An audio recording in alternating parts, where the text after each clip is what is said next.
relax. I finished watching the first season of what is it, Good Wives or Good Girls? Have you seen that? No. Could you Where they're pull all up the Facebook feed on that too, so you can check it? Yes, I can periodically pull up and the see? they're three housewives who end up in a life of crime, and I thought You want to be a housewife I in a could life get of into, crime? I could you get were into talking money about- laundering, you know. I thought you were talking about our Facebook feed. No, a TV show. What are you?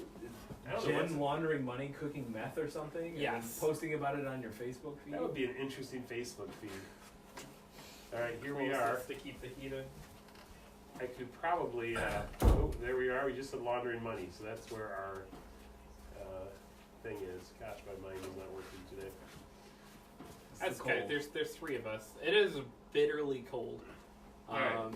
I turned off the volume, yet I've got this up. So It was crazy going through the motions of figuring out whether or not to be open today when everything. a lot of places weren't open. So But it was a I'm glad Wednesday. you were open. yeah, Yeah. it's rough because I know Jackson. I think they closed early. Vault closed all 3 locations today. They closed they all 3 closed. locations.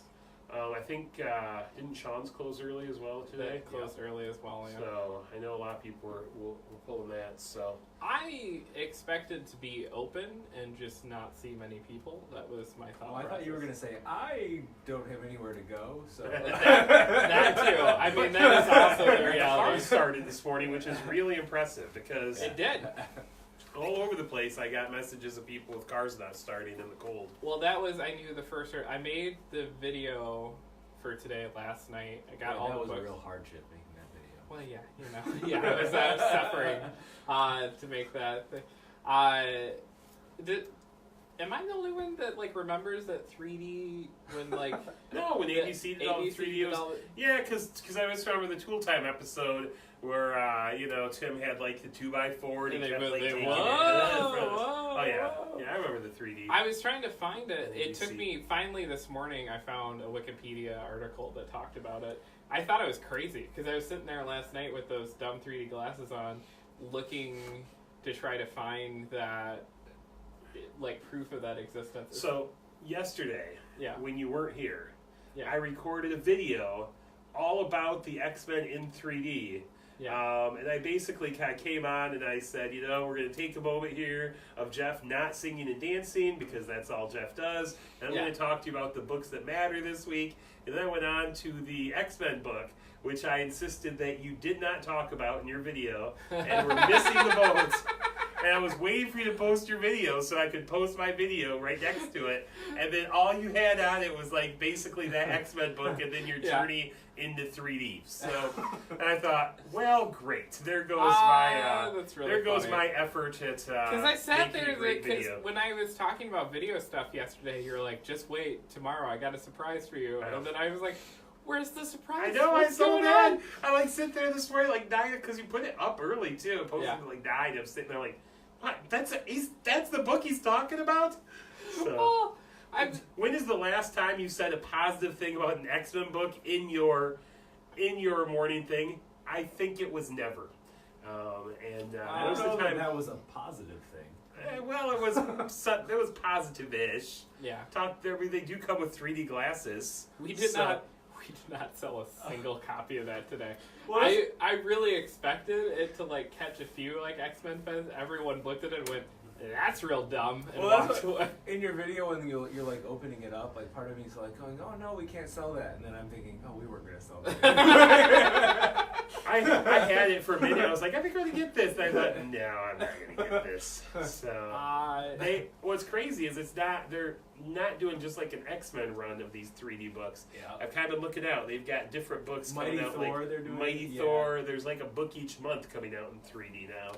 So Next I guess up, that's lenticular covers again. Yeah. we need more lenticular covers. It was honestly crazy though to look at YouTube and look at all the, I forget the actual term for that red blue. I figured that out this morning. That if you search that actual search term, there's entire YouTube channels dedicated to hey, here's a bunch of stuff. If you get one of these pairs of glasses, you can sit and watch stuff. It works extremely well. And some of that stuff. The 3D porn does not work that well. There's a lot of it out there though, but it's a lot of, you're just sitting there what does this add? Like, I sat there, the video cut very quickly, but, like, I sat there last night, like, looking at it, just going, like, this has to exist for somebody. There has to be, but, like, instead I'm looking at a scene that I would normally look at, but there's just, like, a dude's knee, like, going straight in my face, and I'm going, like, what is the value add here? You have to sit with these weird glasses on for an activity that's already kind of, like, completely painful. in front of the large display window. Yes, yeah, that's I did figure that out after I looked the first time of like, oh man, maybe I should turn the screen before I'm like pondering through the existence of 3D porn, which is a thing. So, cool. Now we know. Now we know. Sorry, I'm texting back as I go. Yeah. You're telling them where to find 3D porn. No, I did not look into that myself. So. Yeah. But yeah, that was. So I wanted to get the video done so I didn't have to. Usually I do on Wednesday morning, and I usually do it after I've done all the reading. So I'm more likely to talk about a book other than X-Men. But I hadn't read anything, so I ran wild with that. But I wanted to be able to basically walk in today and be able to just walk in and open the store. And I left a few things because I'm like, there's not going to be anyone there at 10 a.m. It's too cold. And there were people here at 10 a.m. when I got here today. I was like, oh, okay. That's good. Yeah, it was tried and true comic fans, man. They were... I had big plans. I thought, I've not been to Jackson in a month because just I've been away on Wednesdays and that kind of thing. I thought I'm going to go over and say hi to him today. And I walked back out from the station to the car, and then I thought, there is no way I'm getting out of this car again if I don't have to. And my wife texted me, and she's like, yeah, we've lost 6 degrees in the house in the last 3 hours. I thought, that's not good. Like, my furnace was struggling to keep up last night. I had lost 2 degrees overnight, but when I lost 6 degrees first thing, so a couple more space heaters added, though, and it started picking back up and going in the positives, so... I did see you participated today in the Facebook trend of the bundled face selfie. Yes. Yeah, I didn't know that was a trend, but I like to think mine was first. Well, you did have the hat. I did not. I did. Have that cool. I actually changed my hat today. We because should we're have this. worn it. So I could for the video. Yeah. So we could switch. The problem is it gets kind of warm in the hat. So it's got a lot of.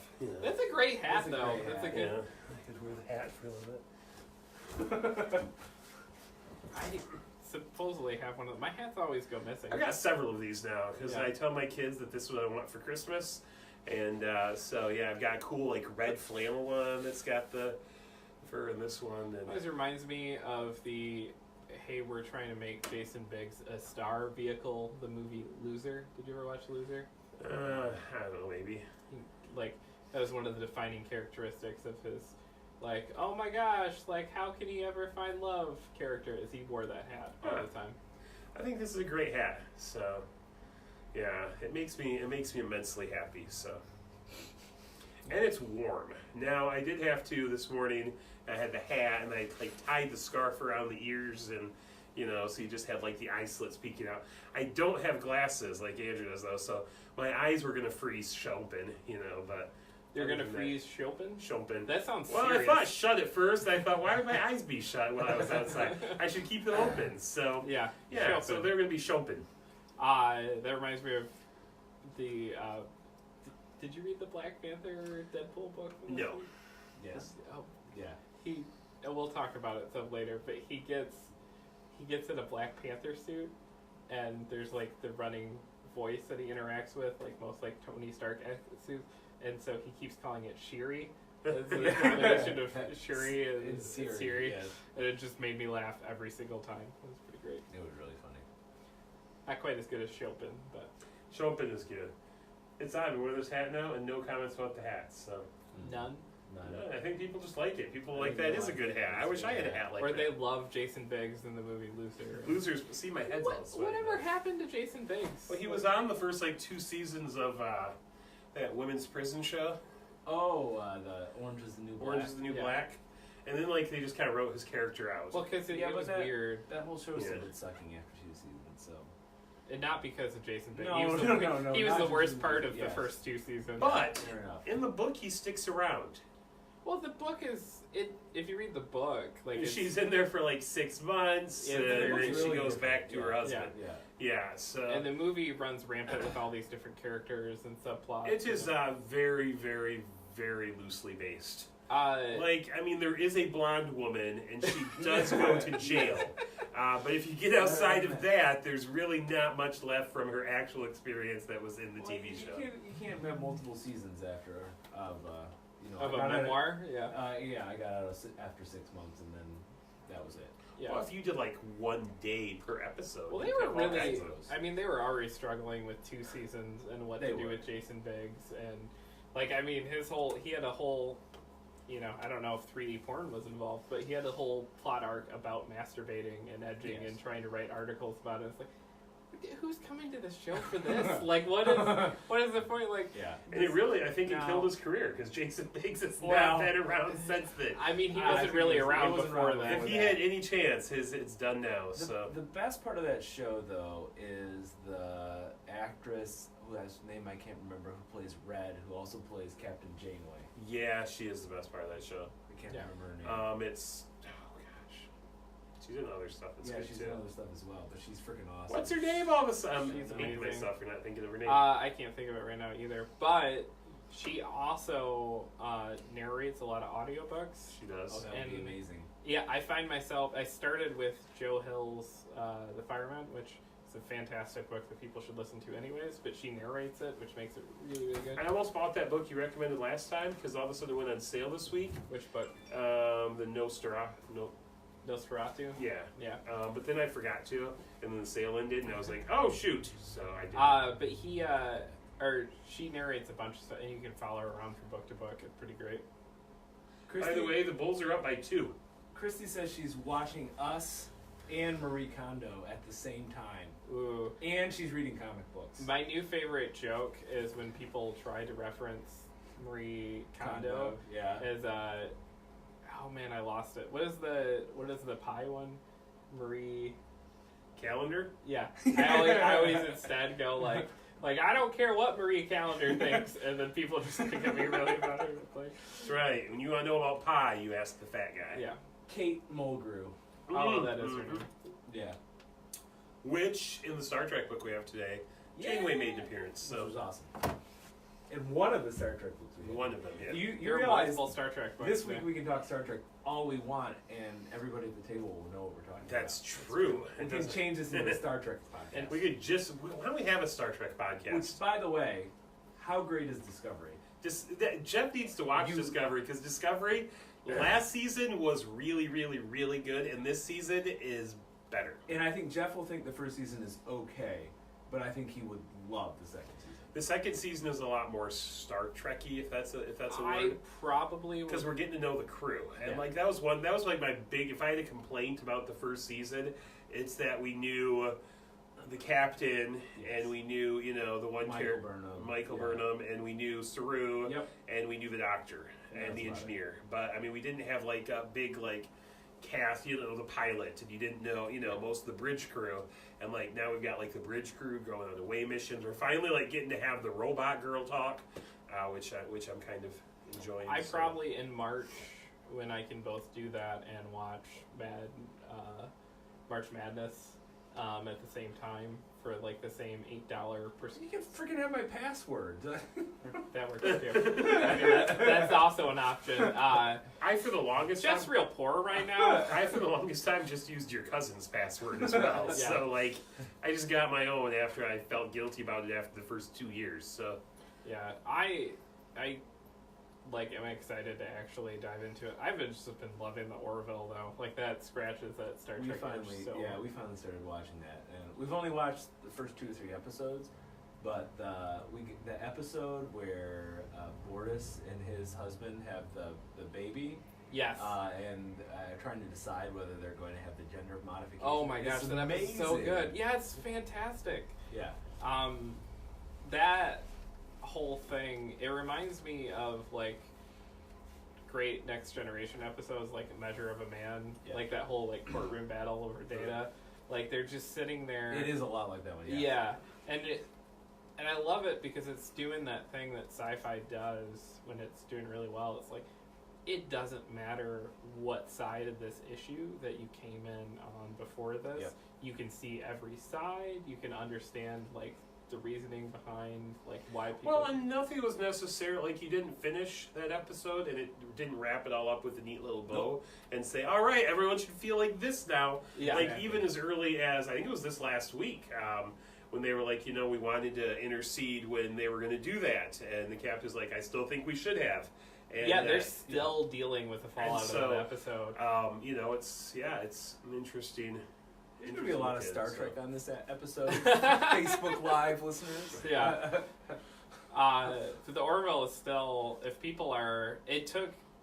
if I wouldn't have been in a comic book store, because Tim was even telling me I should watch it, and it took about the 8th Star Trek person walking through, because in a comic book store you get a lot of people that walk through and can I see all your Star Trek books, and they're very into that, and it took about the 8th like random Star Trek person coming through and then going like, have you watched the Orville? You need to watch the Orville. The Orville was such a surprise because everyone who taught even when it was coming out, everyone's like, it's the Galaxy Quest. Yeah. It's Galaxy Quest. And so I was kind of expecting Galaxy Quest, and it most definitively was not Galaxy Quest. Yeah.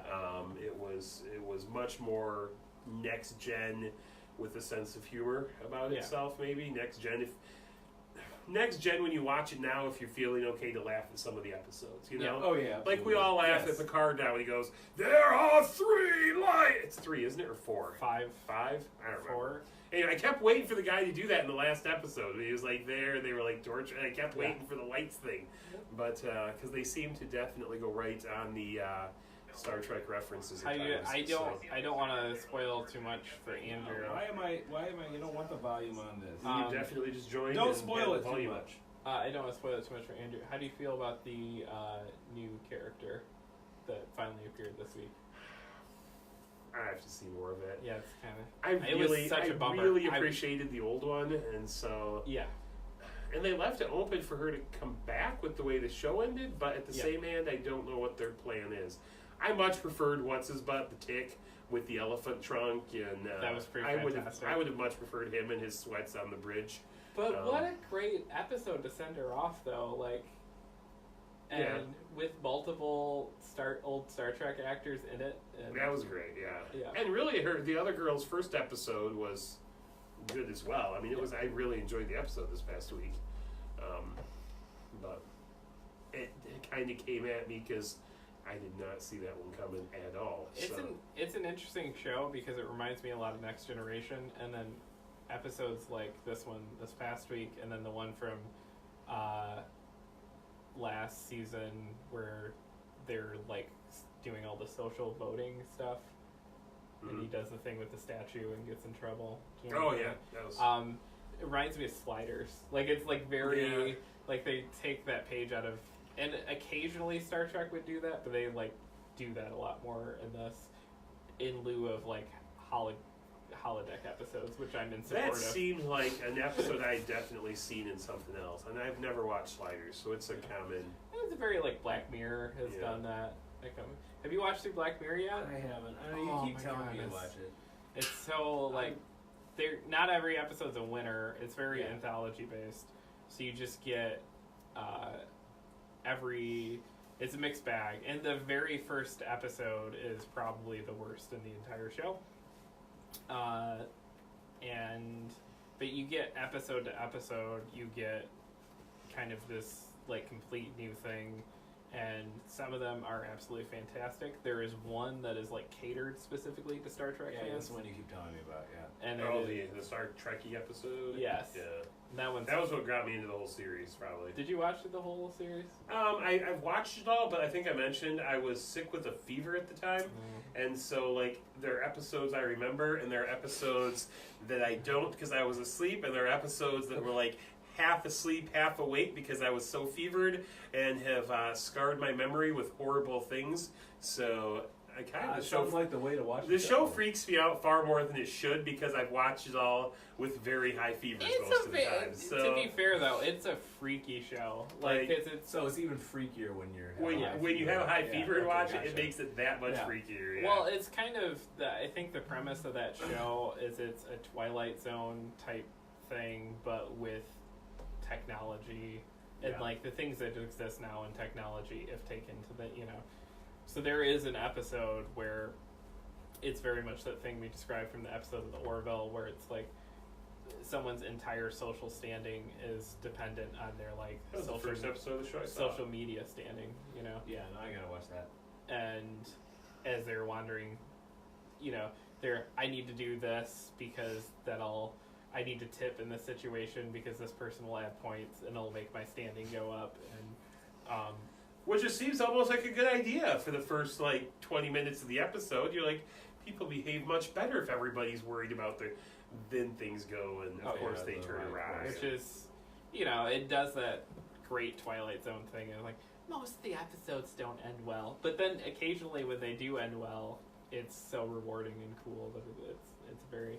What has brought that show down a little bit is it's kind of like X-Files in that there is this really cool running oh man, this ties into this, and they could all be in the same world, and it was happening on a fan level for a long time, and then much like X-Files, the show got a little too wink wink about it, and was like, let's really put this in and tie this, let's make them all in the same world and do that, and the more and more they lean in that direction, it's like, no, this kind of kills what made this show so great, is that it could just be anything.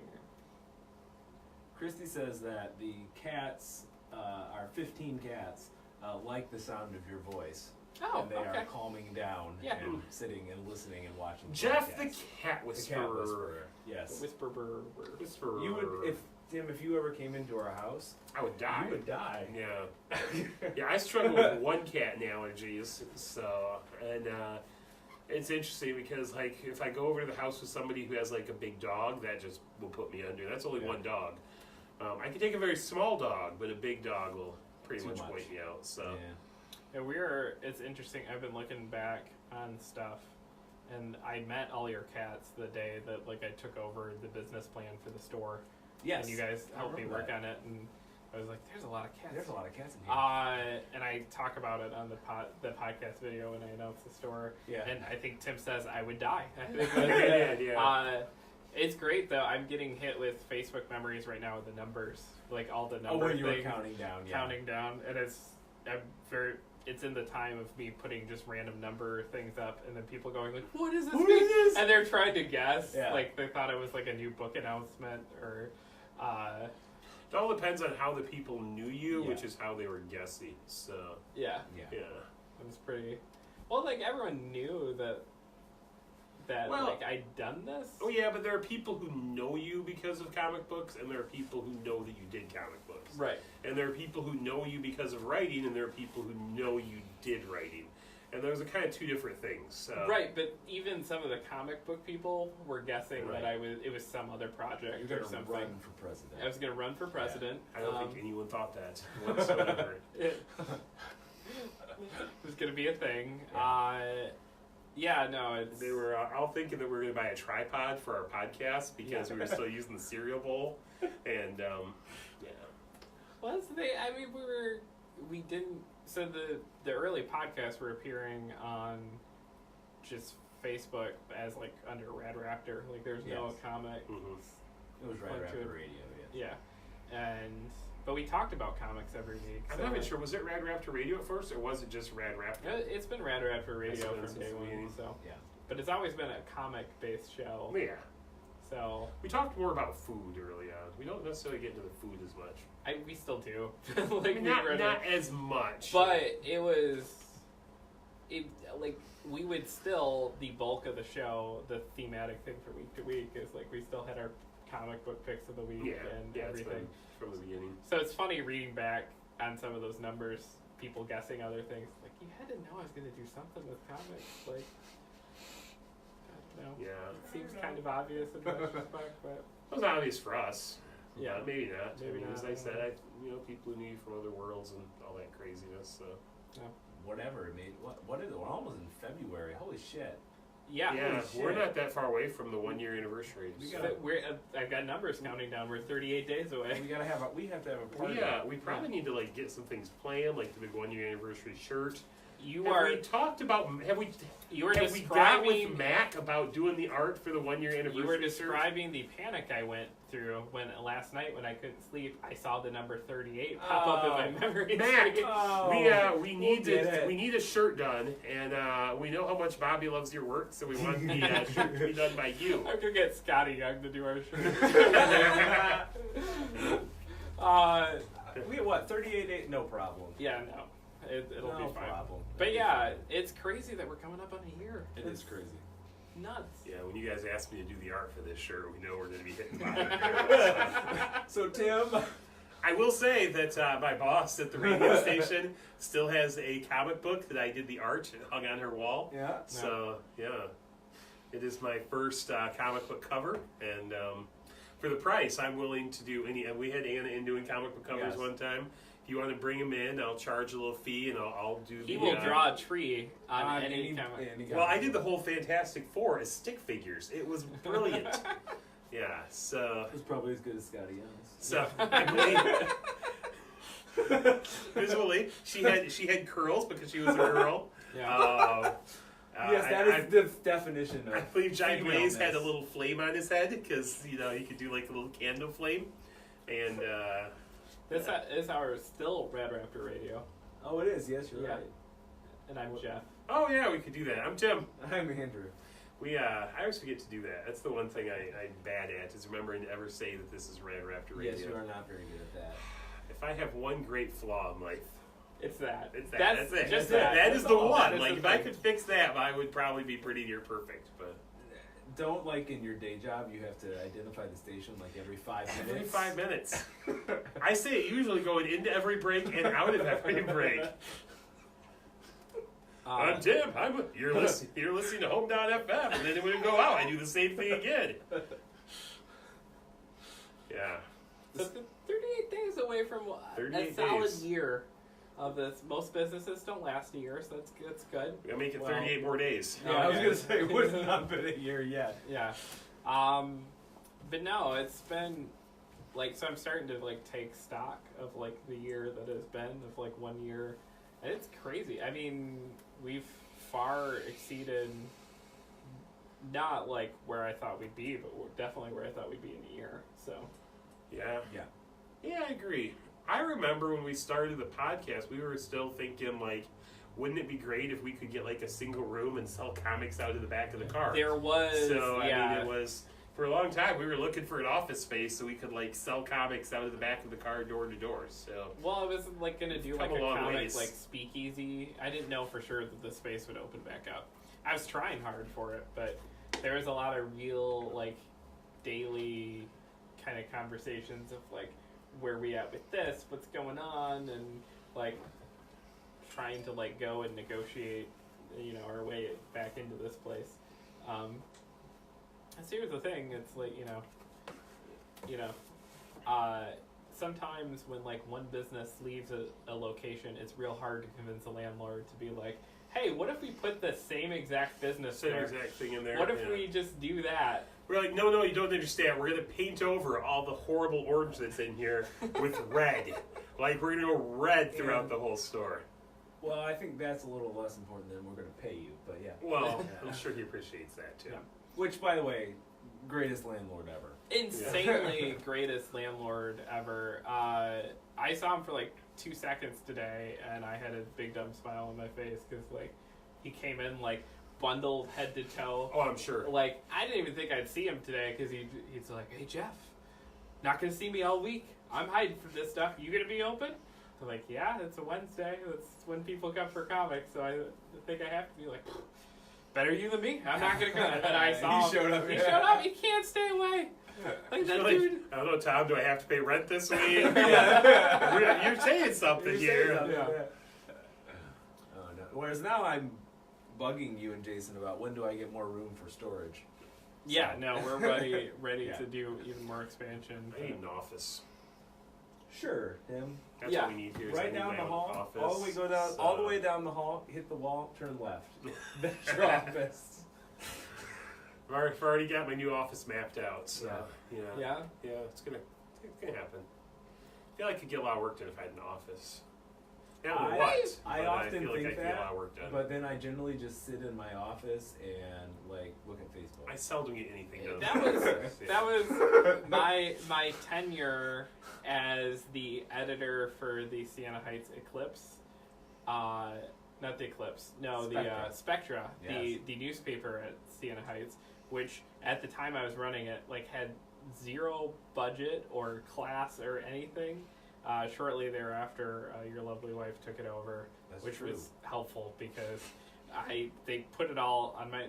The one thing I got out of that thing is I got that little office for a year, Yeah. which I was also under the delusion that I would get a Get lot work more done. work done because I could hang out in there all the time. And really, it was I'd go in there and I did record a lot of video game podcasts from there. Like I Yeah. Skyped in from there and. Well, I did have that moment, I think it was yesterday, or maybe it was this morning, when I thought I was going to have to sit in my office today, where like, oh, I'll just bring comic books, and then I'm like, no, that's probably it's probably taking things too far. I did today. I was waiting for a friend. He was dropping off a space heater, Yeah. and he got stuck because it turns out he couldn't find the one he wanted to give me, and so he brought a smaller one. But so I had to sit in my car for like 45 minutes. So I went and got coffee and read comic books. So I thought people must think I'm insane. It is In your van? It is. Well, I don't have the van today. Oh, okay. We got a rental because of the deer in Right. the car. So. Yeah, that which my van I'm sure isn't going to stop. I was gonna so say. I haven't tried yet. Tomorrow I figure we'll go out there with jumper cable. I got like one of those little like jump kits, so you have Yeah. the cables. You can just hook it right up and it'll give a charge to your battery. So I'm I more than figure a tomorrow when it gets so we're no longer under the winter wind advisory. Or no, it's warning. We're not It even is. advisory. It's warning. We're Yeah. no longer under the warning. Then I'll go out there work on getting the van started. What's it so. called? The winter tunnel? The winter Polar vortex. Polar vortex. polar vortex. That's right. Sounds like a bad comic book character. Yeah. Yeah, I'm a little worried about the car starting up tonight. Have you driven it all today? I drove it this morning here. Is that the last time? Yep. Maybe, You might need a ride home yeah, tonight. maybe I'll wait until I know whether your car starts Yeah. or not. Yeah. If not, the couch in there is real cozy. It's real My great. guess is if you took like the heater in there and shut that door, it would be really toasty in that That room. is true. So. Yeah. Now there was like some brief like post-divorce discussions where I was like, I could sleep in a comic book store. That's a life choice, and then I went, no, I can't. That's not a thing. Well, you could. I could. I don't know. I whether definitely. It's a good life I choice. have heard of people who do that. Yeah. But how long do you really want to shower at the fitness At center? the Planet Fitness. Yeah, like I feel like that would get really old maybe it's- after a month. It's an okay temporary strategy. It loses some luster over time, for sure. So, but comic books, They did. they came out this week. And surprisingly, They did come. And here's the crazy thing. So I have read the most comics of our group now, something like 20 straight weeks, and then Andrew just kicked my butt today. wasn't even close to that. I did not keep As up I at say, all. I did not have to work in the afternoon, so I had lots of time. We were talking comic books, guys? Yeah. We already do some Yes. pick of the week? Yeah. All right, Sure. so I got a pick of the week this week that probably nobody saw coming. I'm going with Dead Man Logan #3. We had a camera now, so I can hold it out to the camera. Dead Man Logan #3. Unless you guys were all going to pick this book, because Probably this not. book No, was great that was this gonna week. be my pick. Oh my gosh! So the first couple books of this have been okay. Yeah. I'm at least glad you said that because that's very, very true. This book was so much fun this week. He, of course, we've got Old Man Logan. If we remember back into like the Old Man Logan universe, in many ways it became that universe. He had killed all the X-Men because Mysterio made him believe that he was killing, all of these villains, and he basically went through and wiped out the X-Men. And so he's got to kind of live with that haunting that he wiped out his friends And so now we're in like a different universe, a different time. Mysterio has realized that that's what he did in the alternate universe and decides to do it to him again. And so essentially, as he is trying to track down Mysterio to stop this from happening, Mysterio makes it look like a just random civilian is Mysterio, and the Avengers are the Sinister Six. And so you have Old Man Logan believing he is attacking the Sinister Six, going head-to-head against the Avengers, and he cuts them up pretty good, which I thoroughly enjoyed. A couple highlights of this book, including just watching him and his one good claw, because the other one is like bone claw now. His one good adamantium claw just rip Iron Man apart. And then he takes out She-Hulk, and he takes out Ghost Rider. I mean, he just goes to town.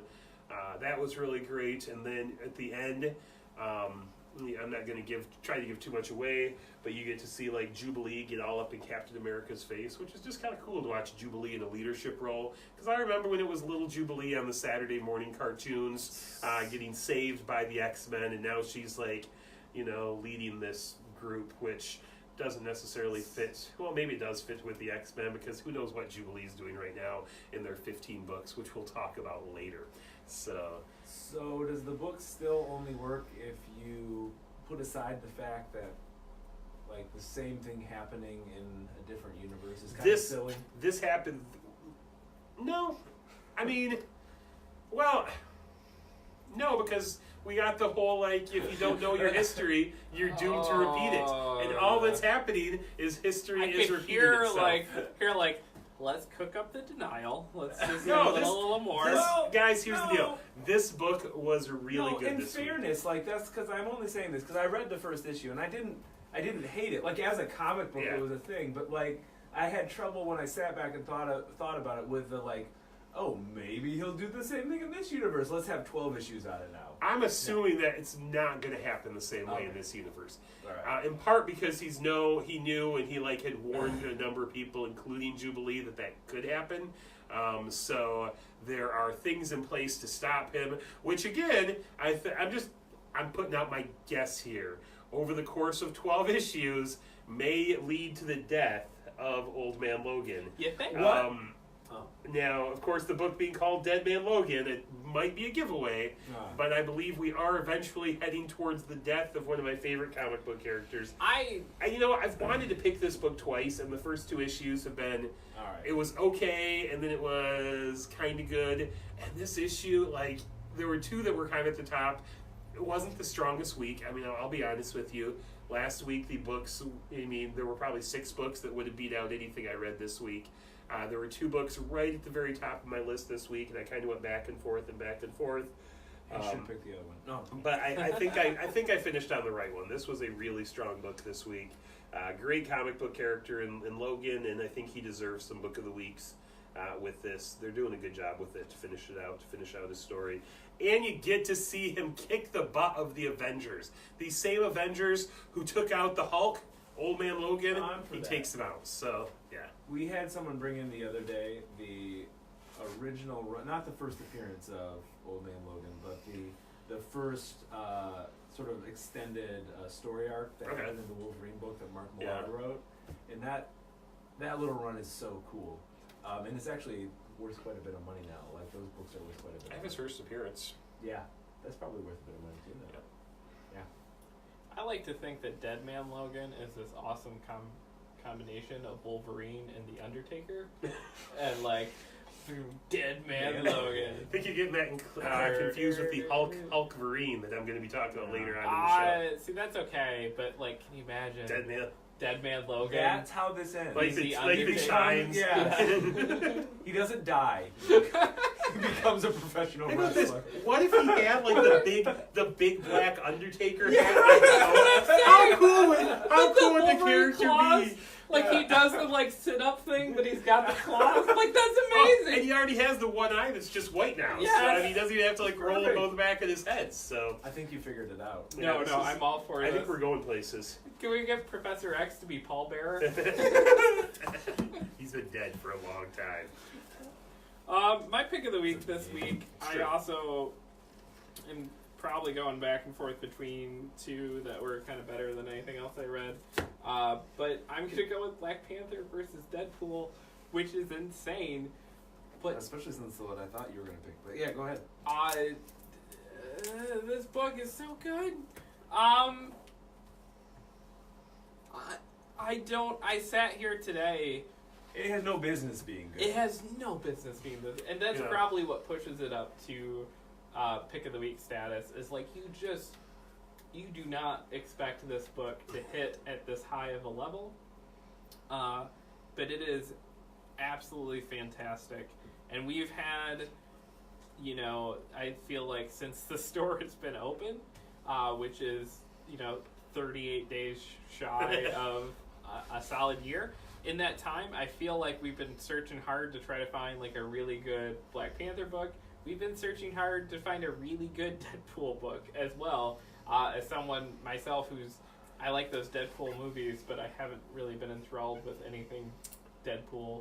Outside of a brief stint in Weapon X. I have not liked much of anything I've tried to read. Deadpool. Have you read this? No. You need to read this. Hilarious. It is like it seems real dumb. Every time I sit in my pile, I'm like, why am I reading this? And then I read it, and I'm like, oh yeah, that's what I'm reading. There is the jokes. It is like the Deadpool fourth wall breaking jokes, which I know you brought this up with Weapon X, Tim, is that they usually annoy you. Yeah. And it's usually way too much, and it's that kind of thing that.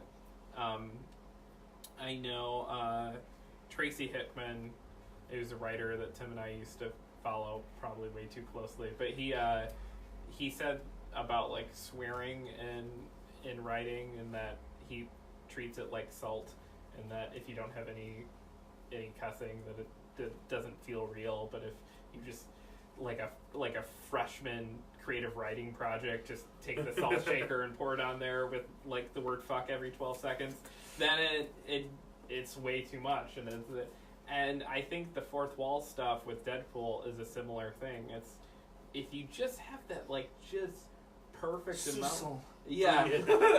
It is amazing, and that's what it does. It's like it's not so much that it detracts, and it is right up to that line though. Like it is so perfectly balanced. Like there's this in this issue, there is amazing Ta-Nehisi Coates joke in which Deadpool is talking about Ta-Nehisi Coates as writing Black Panther, and Black Panther is talking about Ta-Nehisi Coates, the person doing all the like historic black writing he's done the last 5 years. He's like, yes, my good friend, we teach his works. It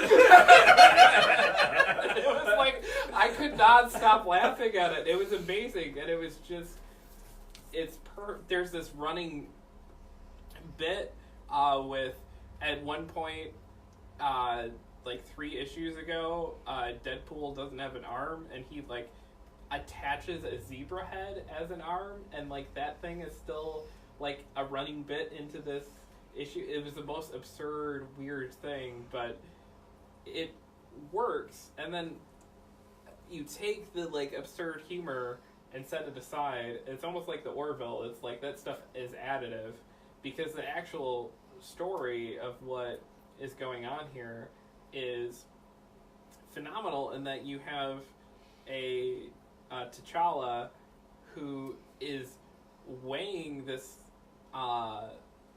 this problem that like has faced every king or ruler from the beginning of time, except he's actually given an opportunity of like, what if I just never gave up my rule?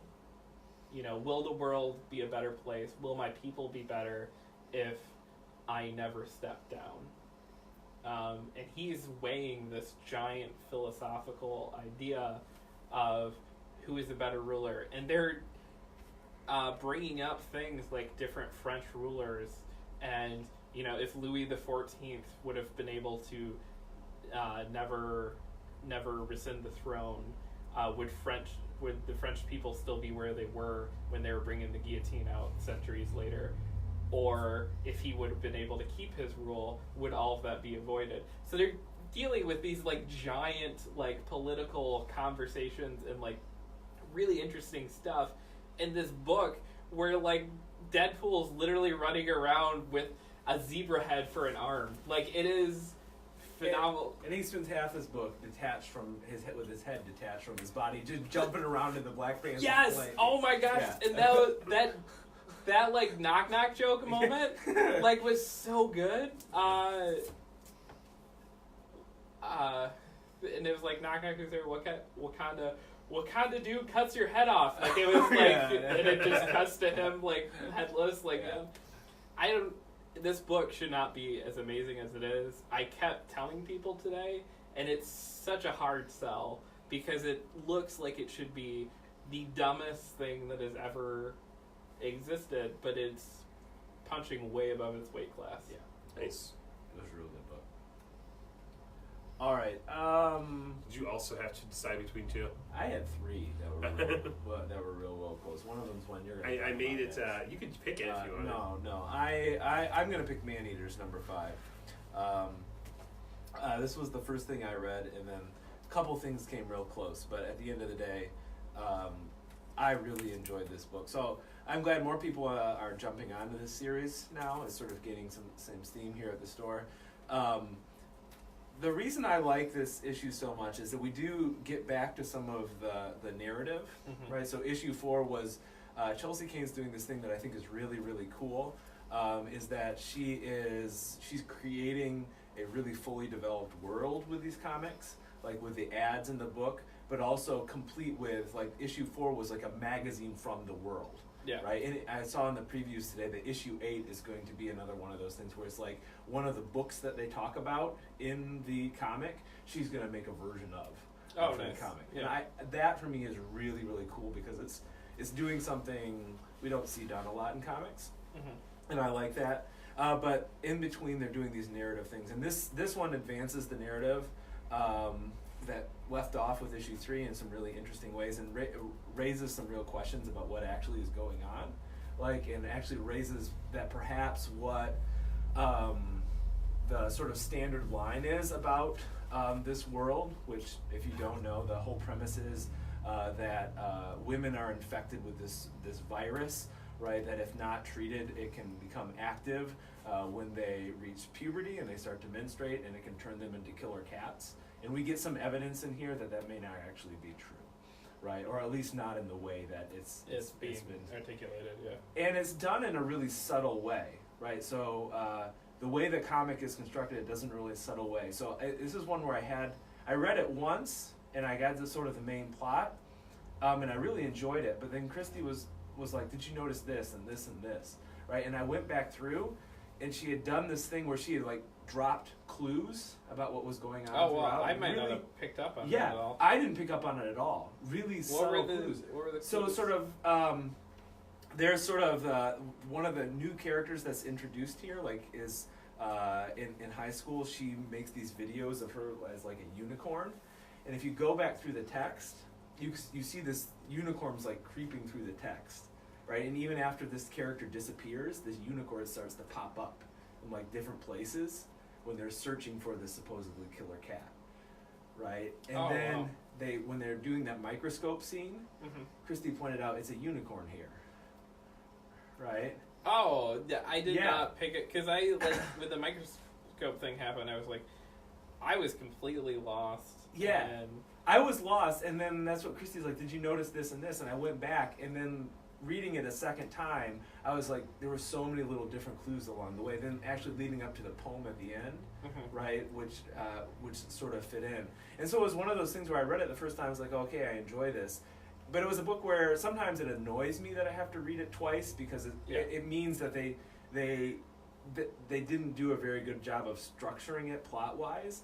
I got the plot here, but then when I read it again, I was able to pick out all these different things, and sort of like the experience of doing that was, it added depth to it. Right. No, had I picked up on that might have pushed it up. Yeah. And, like, because like when you picked it, even I was like, well, it was good. Like I didn't have that experience of finding that hidden layer. Yeah, this was one that really creeped up on me. Like, this is the one I read this yesterday first thing because I was so excited about it, and then it's just like there's like little bits of it like stick in my head, right, and then they come up, and I'm like, whoa. Well, it's such a I'm excited to hear that, and I want to read it again because it's such a good book, but it's like it's been missing like just something. Yeah. Like it's just, and it still felt that way this week to me. It was like I loved reading it. I love that this book exists, but like I was just, there's something here, and I actually got more of that because I didn't pick up on that stuff, but the end with like the box and her going like, Yeah. I know who left this, and me going like, I don't know who left, you know, like Yeah. running back through yeah. and trying to figure out like what clues I missed there.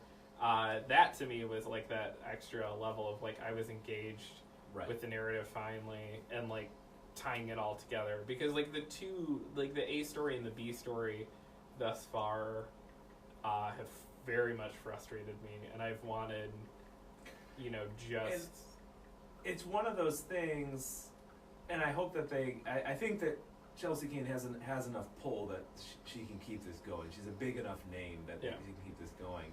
But it's one of those things where she's trying to do a lot, and she's trying to do a lot of things that aren't normally done in comic books. So you have to balance the story, in this case the A story and the B story, but also with this broader world and mythology you're trying to create, all within like 22 pages.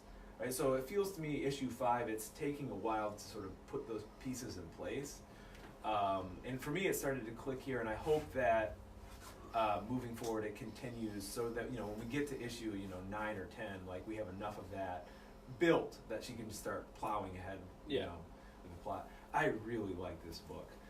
It's doing a lot of things with comics that I think that are really exciting. I look forward to this every time it comes well, out. like we said before, and it's still true, the using the ad space, which is like very, I mean, especially when you read through these in a pile, Yes. you're getting advertised at like over and over, and because printing these things isn't cheap, No. and that's how they make it not cheap, is by putting these ads in. And so when you're hitting, and your brain, because you're so in the mode of it, Yes. sees those ads and just wants to like put them in the same category, and then you go, oh no, this is in world, this is really cool. It's that level of it itself makes it a book that people really should be picking up, and then I feel now finally justified in going like, no, and the story is doing something cool too. Yeah. And I think it's a book, definitely search down the earlier copies. I think they do enough background work you could jump on here and know what was going on in the book as well. Oh, I think that's very true. Yep. And a lot less tampons than issue 1, Tim. That's good. There were a whole lot of tampons. There were a in lot issue in one. issue It 1, just, that's true. was too many. It's just the thing that happens. Too many. This book, though, was so good. Yeah, the book that I guess was my almost and Andrew's almost, and had Jeff read it, it would have been his almost. Star Trek: The Next Generation. Now it's interesting because there were 2 Trek books coming out this week, and there was a lot of fanfare about one, and most people didn't even realize this was coming out. And it seemed like a gimmick, so. Yeah, IDW has this thing, it's called 2020. They're doing all of their kind of major titles. They're giving one-shots of. This was the Star Trek one-shot. You get young Captain Picard with Crusher, Jack Crusher. And basically it is the time that Picard meets Beverly for the first time. Still Beverly Howard. She is Jack Crusher's girlfriend. He sneaks her on the ship before they go off Which on was the main so mission. amazing, that moment. I love that. Yeah. It was the whole play between Picard and Beverly is great. It's a story that I've not seen before, and I love, the Star Trek universe, outside of a novel or two, has spent very little time with Picard's Stargazer years, and I find them to be very intriguing. On top of that, it's a really good Star Trek story. I've read Really? the Stargazer novels. Yeah. Yeah. Okay. I mean, but No, I couldn't really do this. from beginning to end, it's a solid Star Trek story with the away mission and everything that happens and his orders and just their way around the orders. I'm actually both loved everything about it and was super disappointed it was a one-shot because so was I. it was a near perfect Star Trek comic. It did have the art that Jeff doesn't like, where they kind of use the very realistic heads. I really like the art, and I was saying I like the art because I know who everybody is. When we talk about the other Star Trek comic, it takes me a minute sometimes to figure out who it is because they just don't completely look like them. There's no doubt. There's no doubt who Beverly is. There's no doubt who, even with hair, there is no doubt who Picard is. And really for the fact that we shouldn't know that much about Jack Crusher. He looked like, I don't know if we've seen him in a flashback I think or we something. saw him in a flashback. But he looked like he was supposed to look as well for the fact that we at most see like him in a couple episodes of Next Generation. So They should have just made him look like Will Wheaton looks now. that would have been fun. But no, this book was excellent. It was really good. And I think, it caught me off guard. I read it kind of first because I got 2 Star Trek books. I'll save the good one for later and give myself, some fun early. And this book was probably I have had a lot of fun with these Star Trek Transformers.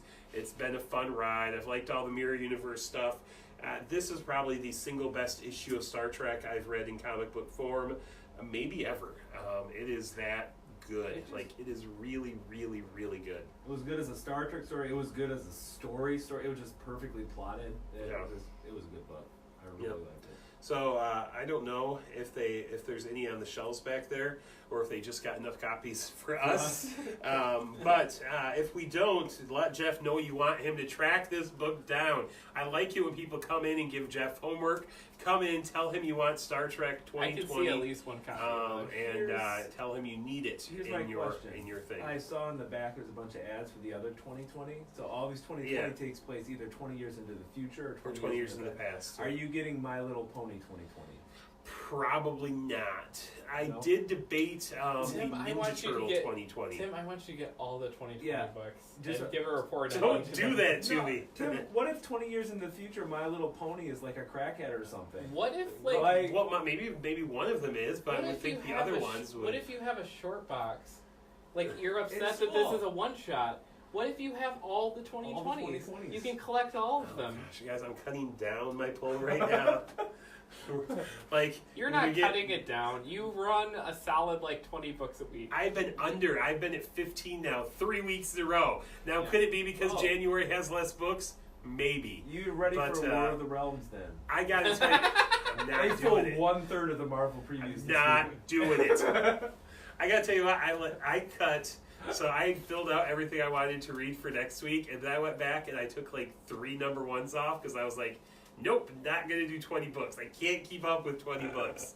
So, man. Speaking of things, I mean, this was another week that we had more than one miniseries end. One of those was Marvel Knights. I'm guessing it's the better of the 2 that ended this week, although I didn't finish the other one. Marvel, did you read Marvel Knights? I need to. I've read through issue 2 or 3, and then started losing interest. Okay, So I've got them to 4 read. and 5 are the best issues. 4 and 5 they are the best issues of the entire thing. That's not even joking, and they are so Tim issues too. So this series, the whole premise of it is that you have basically your Netflix Defenders team with the addition of Black Panther and Hulk. But pretty much if you think about your Netflix Defenders type team minus Jessica Jones, it's those kind of characters. And you're following them around in this world in which they have complete amnesia, and some of their common enemies also have complete amnesia, and the question is, what is happening? And the scene I always use to describe this book to customers, because it's this really well done scene, and the thing is where you have the Punisher who doesn't remember being the Punisher, and has a family and is happy, but he's like in the bathroom with the fogged up mirror, and he's drawing the Punisher symbol in the mirror, and that kind of symbolizes the entire setup for this thing. It is one of those weird Marvel series that went through multiple writers. Donny Cates did the first story of it, and the rest is out of his brain. From the brain of death. Like meaning Donny Cates. Inspired by a scrap of paper, Donny Cates went Donny down a Cates restaurant did a table. brief outline for this book And he series. was probably like sitting in a meeting, and he was like, "Well, this is what I think happened." Like, I don't know. If he would have just written this whole thing, it would probably be my favorite Donny Cates thing he's done. Instead, we get this thing that is 6 issues when it probably should have been like 4 straightforward issues. I also fell off, Tim, in the 2 that you fell off, and I had to catch back up this week. And this was nearly my pick of the week after doing that. I was just sitting with Andrew talking over and over about how it ended and just how amazing it was idea-wise in the things that happen in it.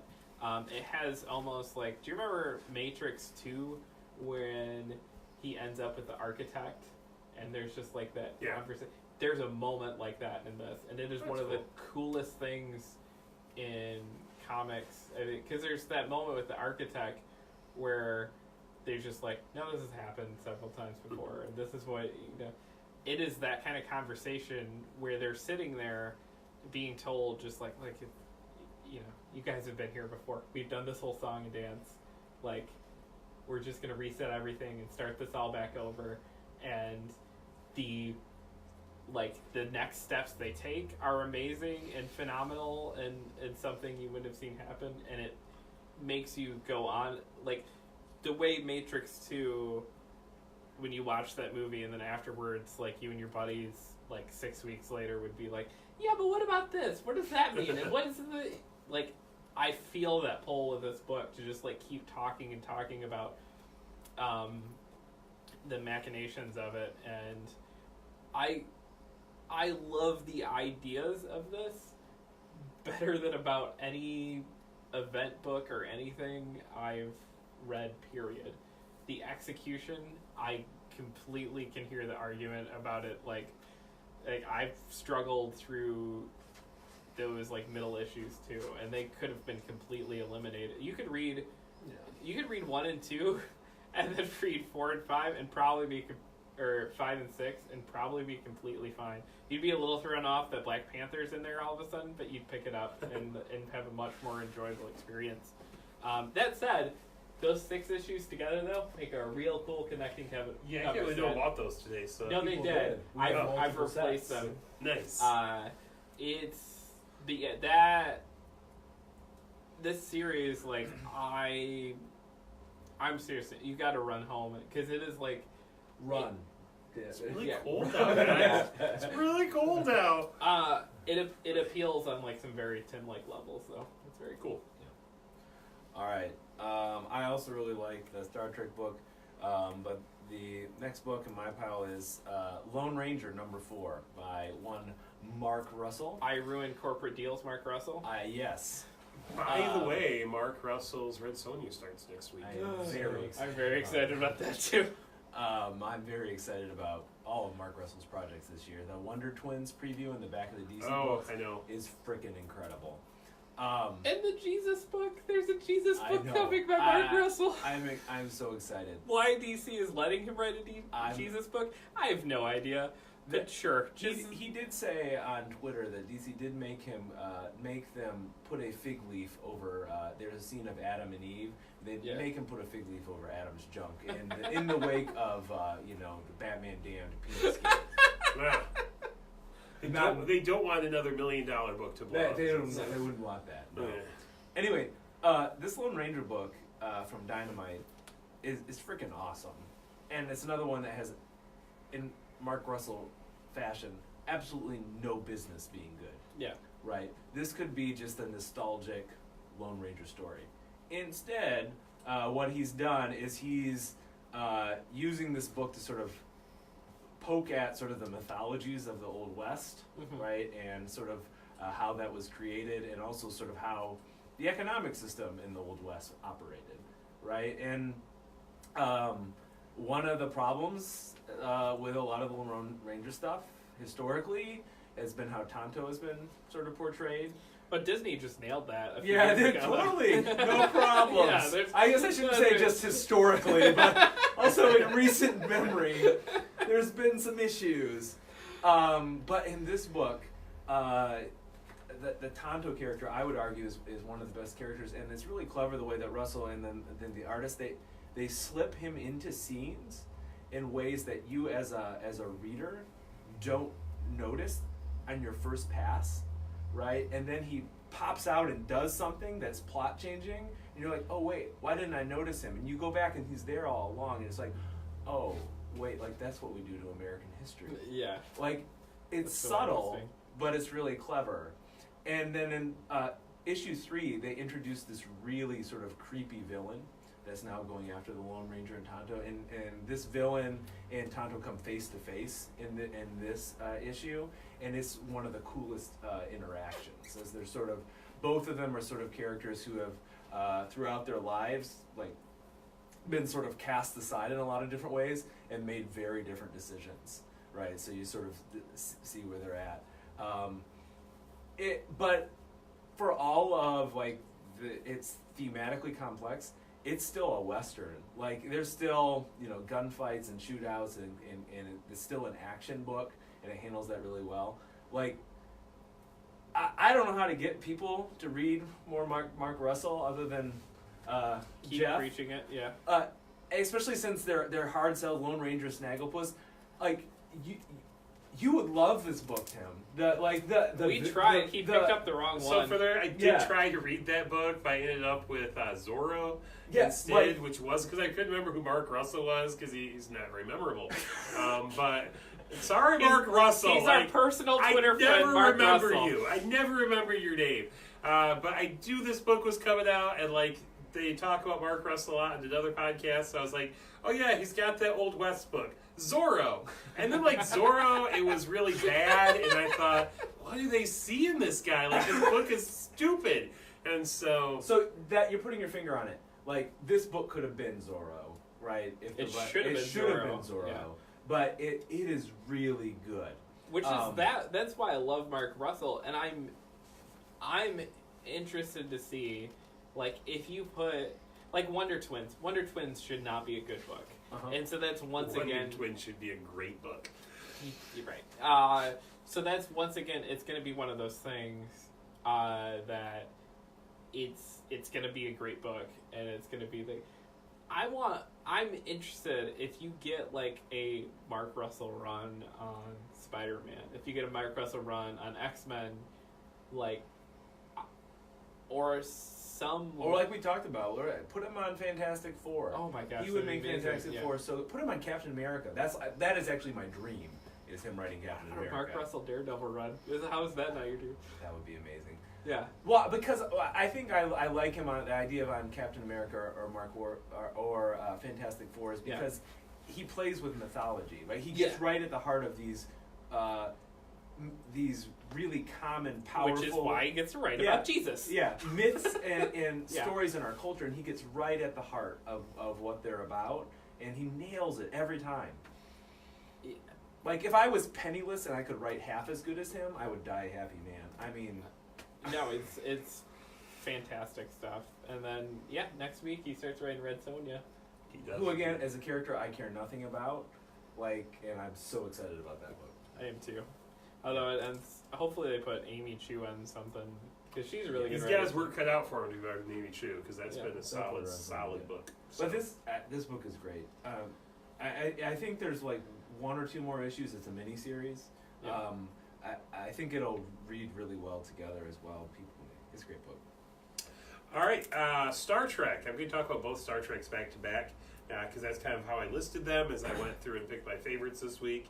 And Star Trek, the Q Conflict was probably the third favorite book I read. This is number 1 for a mini-series. I don't know how many issues it's going to be. Probably 5 or 6 because the Star Trek ones all tend to be 5 or 6. This was neat. I didn't know what to expect. I figured we were going to be jumping in with a lot of the different shows because, well, we have someone from all the different shows on the cover. And so they kind of gave that away to us a little bit right away. There's some kind of like space anomaly because it's Star Trek. There's always a space anomaly. Picard figures out it's Q. He starts yelling for Q, and we find out that Q, basically every so many thousand years, has to go head to head against all of these other super powerful characters to show that the Q are the strongest. Picard doesn't want to see that happen. And so it just turns out, as luck would have it, that the 4 powerful characters, each of them had interactions with one of the different TV show crews outside of Discovery. And so they each... Poor Discovery. They each get their... So each of them choose their crew, and I don't know what they're going to make them do now because we haven't gotten that. There's no Scott Bakula either. No Scott. Oh yeah, it's true. There's no Enterprise crew. Yeah. Enterprise and Discovery both got left off. I'm okay with that one. Scott Bakula was a great captain. We don't even need to get into the fact that Scott Bakula is way up on my captain's list. But this book. Okay, here's the most Star Trek comics give you a lot of silliness based in these you got all the Mirror Universe comics, or you get them hanging out with the Transformers or something like that. This one was a really serious issue of Star Trek that was really, really good. This was more of the silly fun that you usually get with Star Trek comics. The premise is ridiculous. The premise is very ridiculous, but I think it's going to be a whole lot of fun. Like, all of a sudden, you had the 4 captains all meeting each other. Of course, 3 of them all were within the same number of years. And then, Kirk shows up. They're like, oh my, look at those, because they all talk about the uniforms, which is how they're trying to figure out where they are Tim at spent time. about a half an hour figuring out timeline on. Yeah, I don't know if I was talking about that on camera or not. That was my biggest issue, is when we started, the Next Gen crew has the uniforms from Nemesis, but Data's in it. And so Data, of course, if you watch Nemesis, Data gets killed in Nemesis, so it can't be post-Nemesis. Spoilers. Man, did I spoil the worst of the Star Trek movies? Here's a spoiler for Nemesis. It's terrible. Yes, Don't watch it. Watch First Contact and pretend that's the only Next Generation movie. We also know that Wesley is back as we start Nemesis because he's there on the wedding when they're all on the ship. So this takes place before Wesley gets back. No, because that makes no sense. Because Wesley leaves with the Traveler, and then he's just like there. There's no point to it. Well, like, because it's a Traveler. He can do whatever he wants. Oh my gosh! Nemesis travels back. Every Star Trek thing worse by existing. Yeah, Nemesis is bad. Anyway, this is the crew probably 6 months before Nemesis, but after. What do we have? Wesley's Insurrection? No, he's not. No, okay. So good. that's what we're trying to figure out. Is the I think it was Insurrection, the Nemesis, right? I think you pretend Nemesis doesn't exist because it makes no sense. Because you have to, because they're wearing the Nemesis uniforms. These aren't the Insurrection uniforms. These are the Nemesis uniforms. So it has to exist to get those uniforms. And they make a big deal about the whole first, they're all meeting each other, like, oh, that's a strange uniform. Why are you wearing that? To like, ooh, we used to wear that 4 years ago. As they're all trying to figure out where exactly in time they are. I don't want to just go watch First Contact.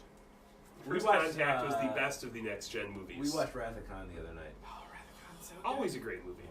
But this was a good book. I'm looking forward to the series. I think we ordered more of these because this was the book everybody thought was going to be the Star Trek book. It is fun. Anytime you get Q, it's fun. The art is nowhere near as good. No.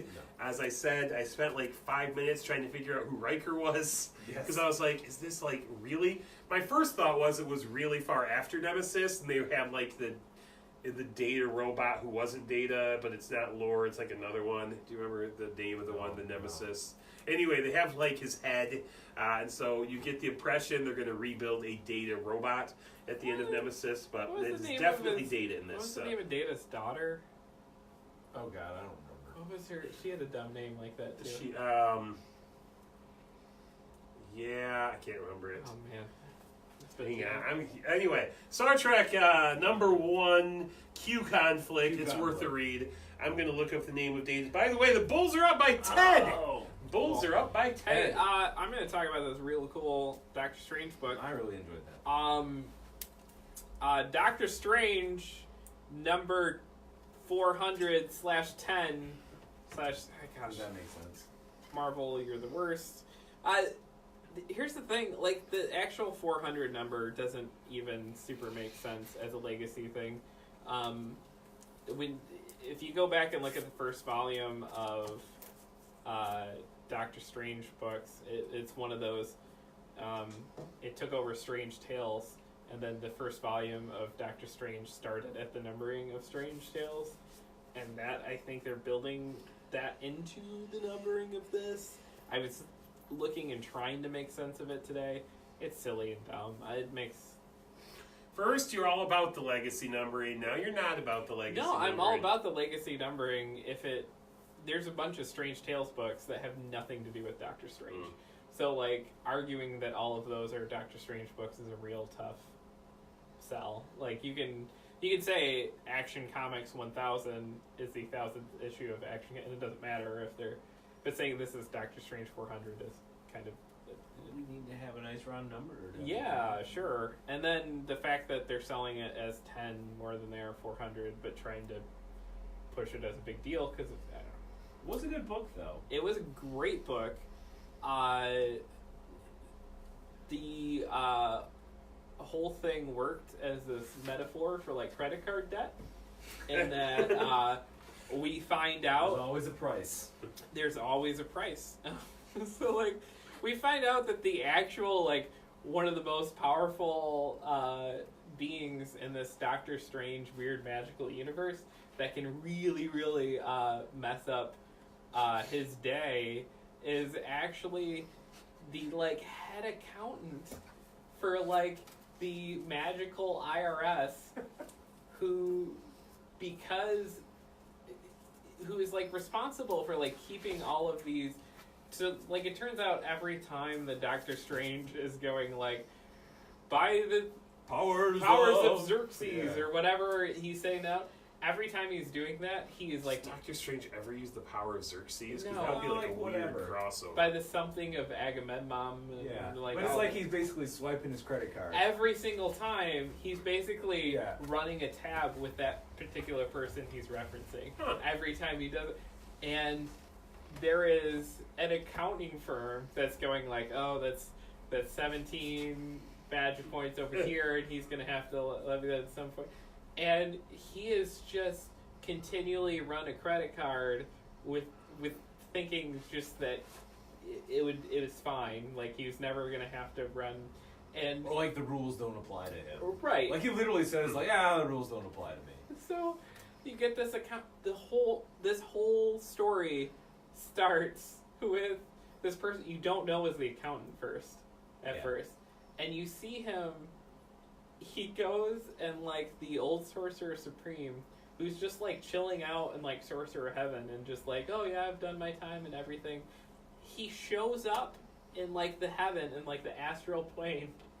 He grabs the Sorcerer Supreme out of heaven to bring him into real life so that he can then, like, cut out a huge portion of his brain to use as, that like... contains all of his magic. All of his magic thing. So he can use it to, like, force Stephen Strange to actually show up. He's like, no, I'm not messing around. I will rip your mentor out of his everlasting, like, retirement. Like, I don't care. And so you have this whole situation, and then Stephen Strange finally shows up in this, like, really, like, good place level. We're gonna, like, joke around about this. Like,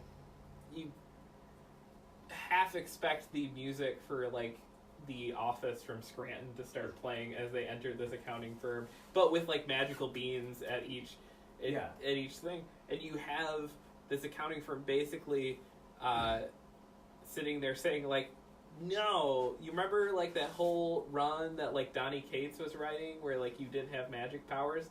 That's because we were cutting you off. No, that was issue 1 of Mark Waid's run. Oh, was that issue 1 of Mark Waid's run?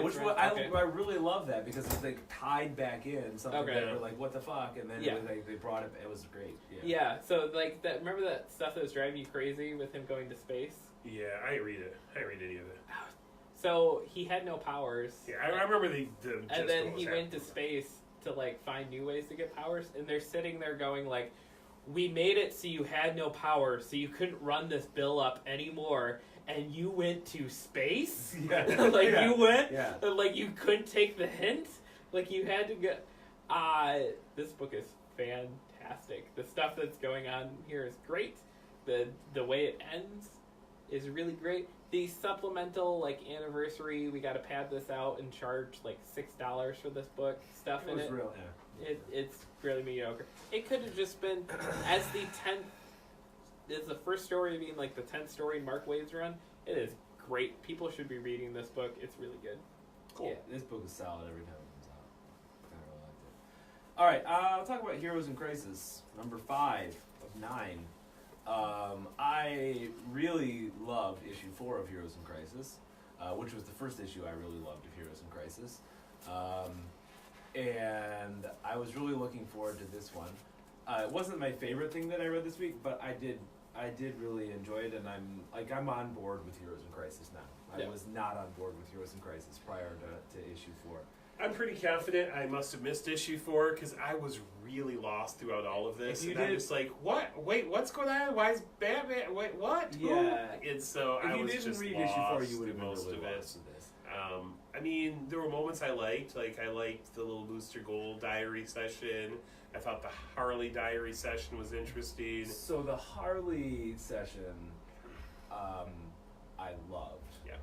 Because I really, really have problems with how Harley is very often written in an extremely abusive relationship with the Joker. Mm-hmm. And that moment at the end, the last panel of the comic, which is wordless, I thought was just really strong. And I love the relationship that they're building between her and Batgirl is I really like as well. And you put that 9-panel interview with Batgirls from the last one where she's like she's showing the scars from when she her back was broken, right? I thought they work really well together. This is a book I really believe once this is complete and people can read it all together, like all 100 issues of Batman. Exactly. No, like Vision, or I'm really looking forward to reading Mr. Miracle. I kind of together. Mr. Miracle too. Right. I think that there's so many different moving pieces in these moments. I think it works. It's going to work better as a whole. I think so too. Because I really love parts of this, like the moment where Superman's getting ready to give a press conference, right? And Batgirl is in the Batcave talking to Batman. Is like, shouldn't you be getting ready for the press conference? And he's like, I don't do publicity. Remind me of that moment of have you seen the movie Machete? No. You need to watch the movie Machete. But there's this moment in Machete where just one of the Machete's lines, Machete, don't tweet. Yeah. Which that reminds me of that. It's just I don't do that. It's really good. And it was interesting. The Superman press conference, I think, was interesting, and there's lots of stuff going on in the background. I read it, and Christy read it, and we were both like, I don't know how I feel. She was like, I don't know how I feel about this, and I said, I don't think you're supposed to know how to feel about this, right? I think it is purposely Superman tone deaf and over the top. It felt really gross and political in a way. Yeah. Which I think was intentional. I'm interested in I think it's an argument as well for I want to read a Tom King Superman book someday. Yeah, me too. And not one from Walmart. Yeah. Right. Yeah. I really enjoyed this book. I'm excited to see where it's going. Also, we haven't talked about much about this, but like the art on this book is fantastic. Yeah, it is. And I don't know if you guys realize, Clayman, he did the art for the double date stuff in Batman as well, which was also really good. So this is worth being on board with. Cool. Speaking of Superman, I know we'll kind of pick it up here a little bit, but we got Action Comics 1007, 1007. There's a whole lot of Action Comics out there. I really like this book. I wanted to like it more. I think Andrew and I were talking about it off camera for a few minutes. Bendis tends to take a lot of time and really dig into what he writes. It's kind of a very Bendis trademark. It's very slow moving. The story tends to move slow as you really get into the characters and everything else. This book seemed to have a minimum of like 3 issues all crammed into one. We kind of start off, we've got Jimmy Olsen. He's dating this girl who takes him to this underground club, and it turns out they're like snake people, and it's a cult and everything else, and he escapes the cult. And then all of a sudden you kind of like jump over and you switch gears and you're into the second book, and Superman is like got to rush off to save a woman who's falling, and it turns out to be Amanda Waller. And she says, you know, I got pushed from up there, and Superman goes up and there's nobody there and goes back, and Amanda Waller is completely gone. And then we jump again to like this completely next book, and it's got Lois and her father, and she basically tells him that Clark is Superman, essentially. You know, she doesn't want those secrets between them anymore. So there was just so much happening. I enjoyed it. I very much enjoyed it, but I could have spent like a full episode or a full issue on any one of those stories. I could have spent more time on trying to figure out how Amanda Waller fits into this universe exactly. I could have enjoyed finding out more about you know, Jimmy Olsen and this random girl who, you know, is off at this weird cult. And that story with Lois and her dad, I mean, that's like a Bendis. It was great. I mean, that's what really Bendis writes, and you could have done an entire issue of that, and you got 2 pages. And so I felt like it was rushed in a weird way that his stuff usually isn't. So I enjoyed it. It was a good issue. I think 1006 was a little better. I think it's setting up a bigger thing. I think it is too. So, but it was an enjoyable issue. The Lois and her dad stuff was great. Lois and her dad stuff was Bendis at his best, yeah. A book with actually a very similar description this week. Amazing Spider-Man 14. I gave it up. I'm no longer reading Amazing Spider-Man. You would have hated this. Good. I'm glad I gave it up. It's interesting. Probably my least favorite thing about this is that so now that we have this other book, like Friendly Neighborhood Spider-Man, these books are talking to each other in a way that I don't. And Miles Morales. In a way that I don't I know you love when stuff like that happens, Tim, but like... I do. I like crossover. I like the universe to make sense as a whole. You must be very frustrated with life. Yeah, pretty much.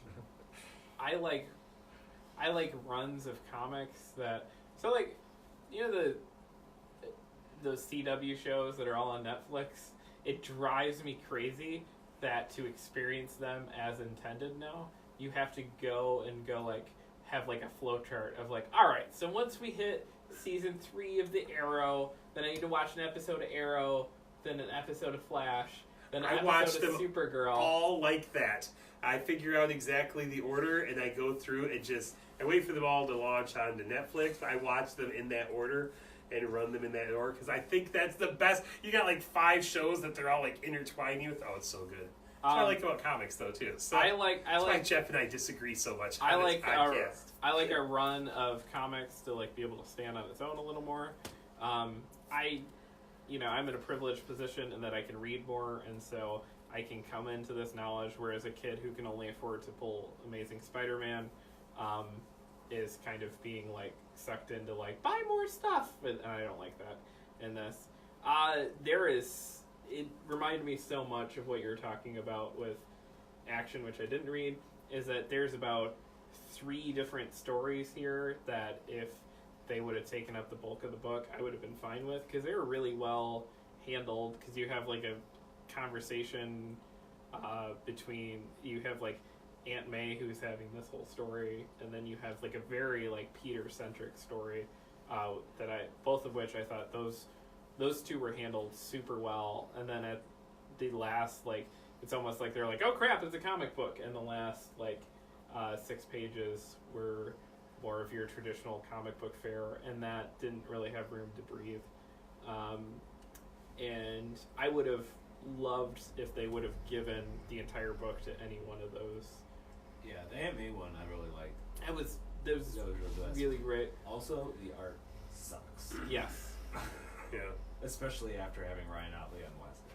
Yeah, it's a rough adjustment, but yeah, and again, I think it's setting up for more. I mean, you can make that argument. It's the start of an arc, but I could have taken an entire book of the Aunt May stuff. It'd be a hard sell for Spider-Man, like you're saying with Lois and her dad.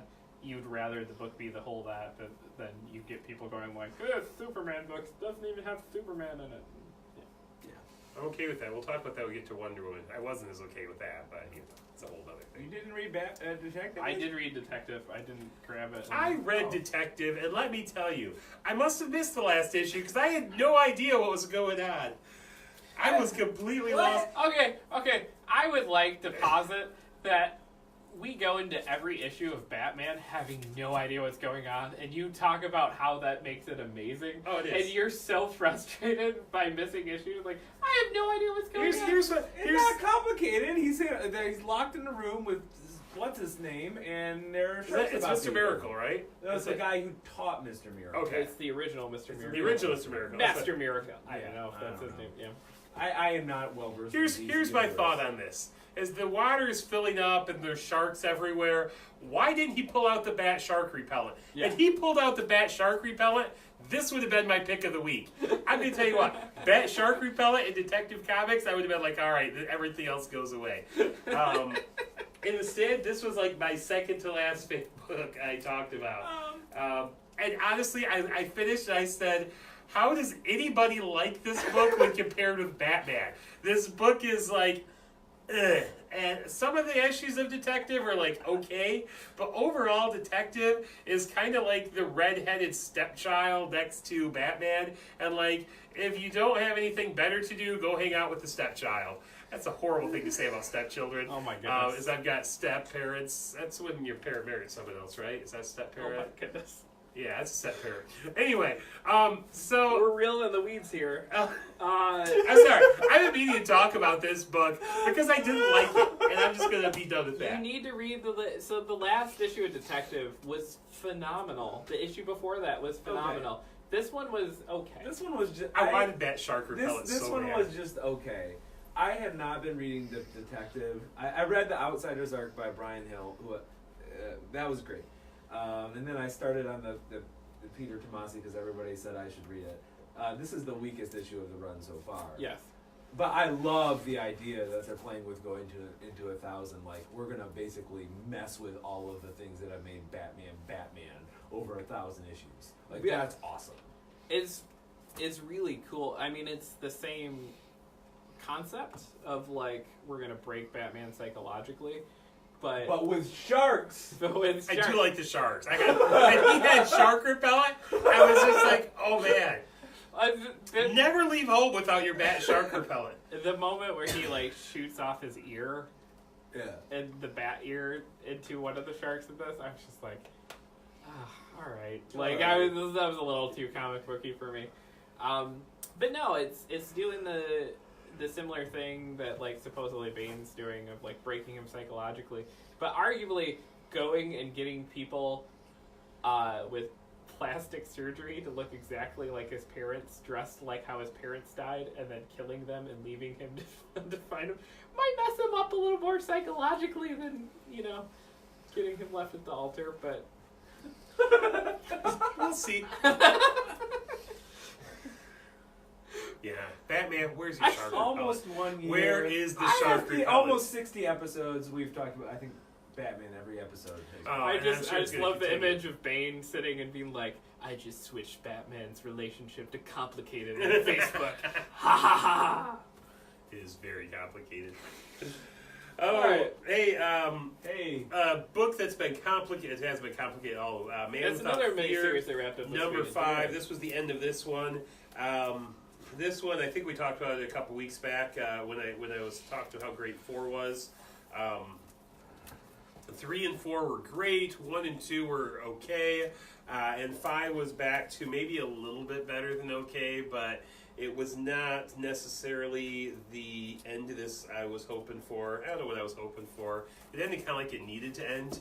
It just, It ended I like think you would it kind of expect it ended to. with. I mean, it wasn't like there was any doubt. Like we're gonna get to end Man Without Fear. Matt Murdock's gonna be like, "Well, I'm done." Yeah, but that would have been a big twist. Right, right? Daredevil number 1 next week. Oh no! Yeah. So, but you know, I enjoyed these 5 issues. This one entirely like kind of the inner monologue as he's talking about facing his fear, and fear keeps showing up, and now fear is part of Matt Murdock that he will have to fight away as he is no longer a man without fear, but he's still going to be the Daredevil. And I enjoyed the run. 3 and 4 were really good, and I didn't dislike 5. I'm gonna be honest with you. When I said I had to cut down my books next week. Oh, don't you dare say I you took cut Daredevil off because I was like, You read these 5 issues and you're not going to read next week? it was between that and Red Sonja. I'm sorry. So You're going to regret that. That's real dumb. That's That real is dumb. the dumbest thing I've ever I heard. have cut 5 X-Men books. I can't read everything. So I am pumped about next week. I am too. So, like, I'm going to probably fucking come in dressed as Daredevil. I think that's a great idea. You should come in dressed as Daredevil. so I'm ignoring Tim because that is one of the dumber things he said on the show. And that's saying something. I got you. What am I going to read? Not read Old Man Quill? Come on now, people. Wait, time out. You are choosing Old Man Quill over Daredevil. How long have you known me? Of course I'm choosing Old Man Quill. Old Man Quill's my second number 1 that week, so. Oh, God. And of course, I I'm may have to choosing Old Man reevaluate Quill our over friendship. Daredevil. I don't know. So I almost thought about because like next week I've got like 3 things ending, and Well, so here's- I could open up room for Daredevil. you but- should. Say, you don't have to read it next week. Get the issue, wait till it opens up and read it. okay, It's going to be good. so if I'm eagerly excited, like I'm excited about like, because runs on Daredevil don't start that often, Nope. you know. So we're getting Mark Waid was like 5 years, not Mark Waid. Charles Soule was how many? Soul was like 5 years. Before him, Mark Waid was like 5 years.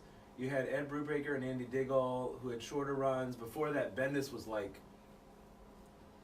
I wish 8, I'd read 10 his years. Daredevil. Yeah. Yeah.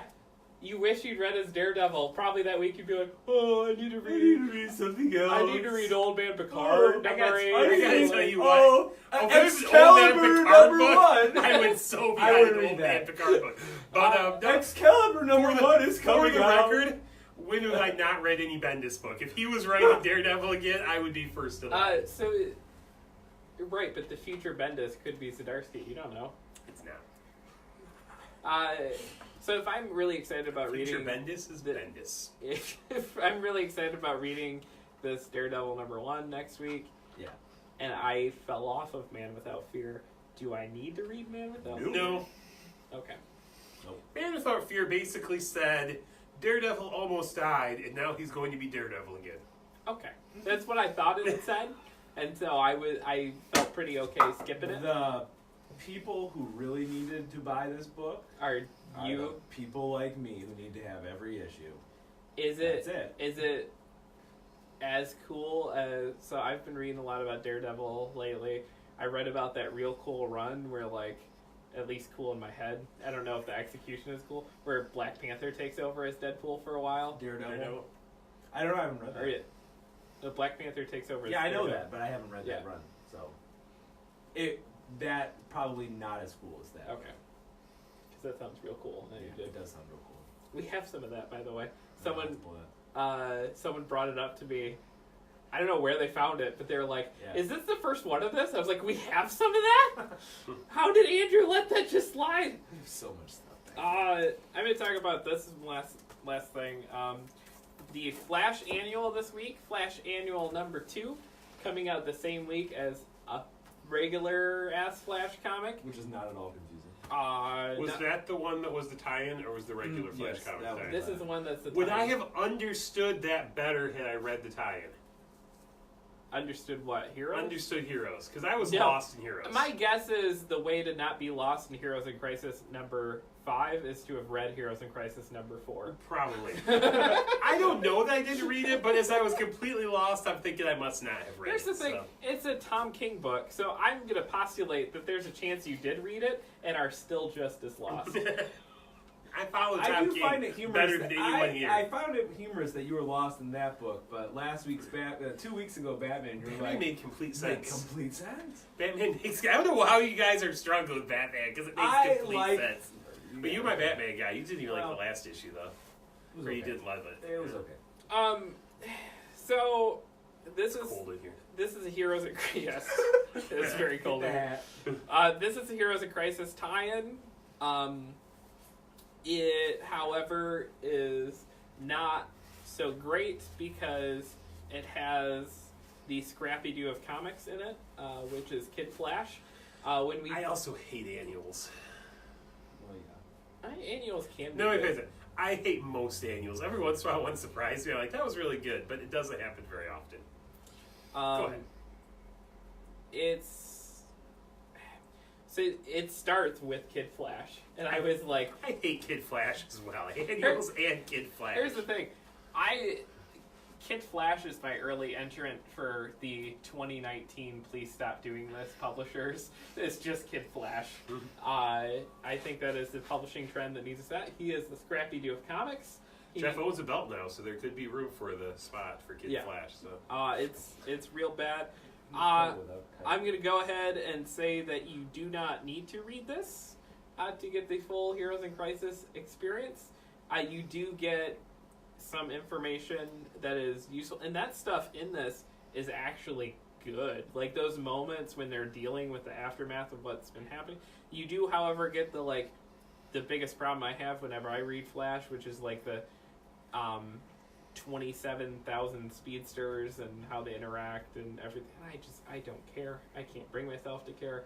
But those those moments when they're like really dealing with like the characters who've died and wanting to go back and change it and knowing that, Flash potentially could and or murder the person who did it and I'm already lost. yeah, right.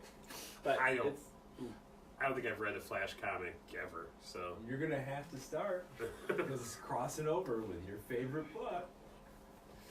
All right, I'll move quick. can't wait till Bendis writes Flash. I know, right? I will be all on board. I didn't read Superman. I did. I started her, Yeah. at 990, but I haven't read Superman since I was like a teenager. I'll move real quick. I don't think anybody's read most of the rest of these that I read. Quantum Age by my man Jeff Lemire. It takes place in the Black Hammer universe, way in the future. It's starting to tie into the stuff that happened in the past in cool ways. I, in the past 2 weeks, added 2 everything Black Panther pulls. Black Hammer. Black Hammer pulls, yeah. See, I Black had to go. Hammer. I had to go back and do those because, Yeah. it's not clear on It's the not list. clear on the thing. But yeah, I wasn't clear that it included this. Okay, cool. Yeah. I saw some of that. That's great. We got more Black Hammer pulls. We got more Wicked and Divine pulls. We're getting more Man-Eater pulls. Yeah. Andrew's just taking over the store. My master plan is going swimmingly. If you're not reading Black Hammer stuff, you probably He's going won't. to get in office before Yeah, me. you-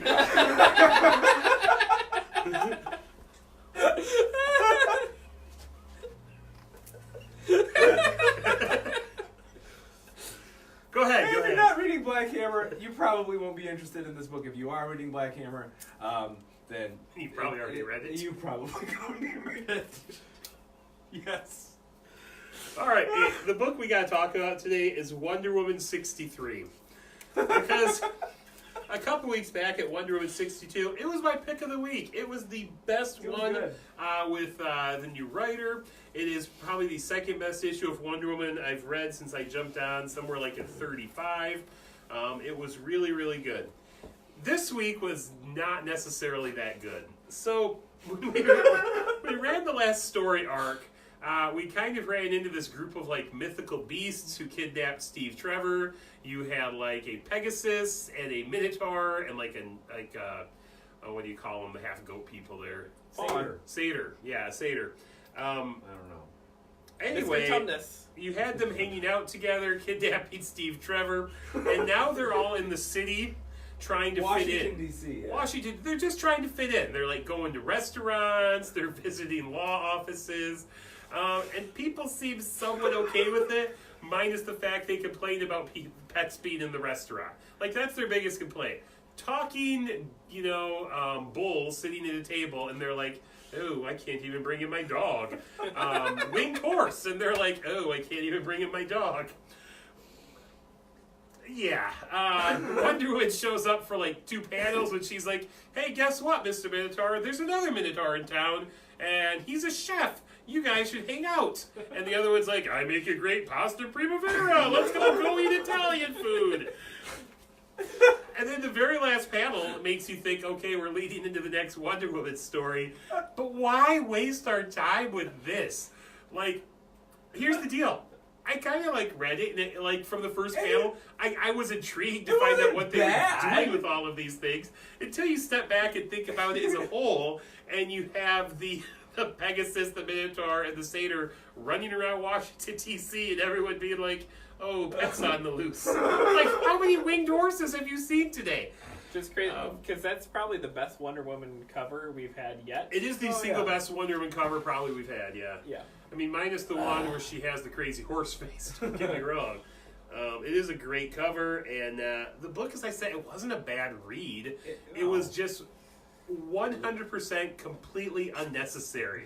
Like, I don't know if, like, the writer was like, ooh, I've been writing all these stressful books. I wanted to take, like, a week where I just give you nonsense and waste your time. Well, and, yeah, she seemed to be having that week because she also wrote her second to last issue of Miss Marvel. So G. Willow Wilson, writing Wonder Woman, now created Miss Marvel 5 years ago. Mm-hmm. It's been 5 years of Miss Marvel. One of the most successful new characters in the Marvel Universe. She's going to be in a movie, right?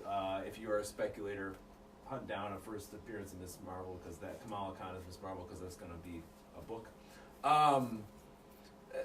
The next issue is the last issue, and then it's starting over, and the guy who's writing Miles Morales Spider-Man is going to be writing Miss Marvel. Oh, cool, that's a good fit.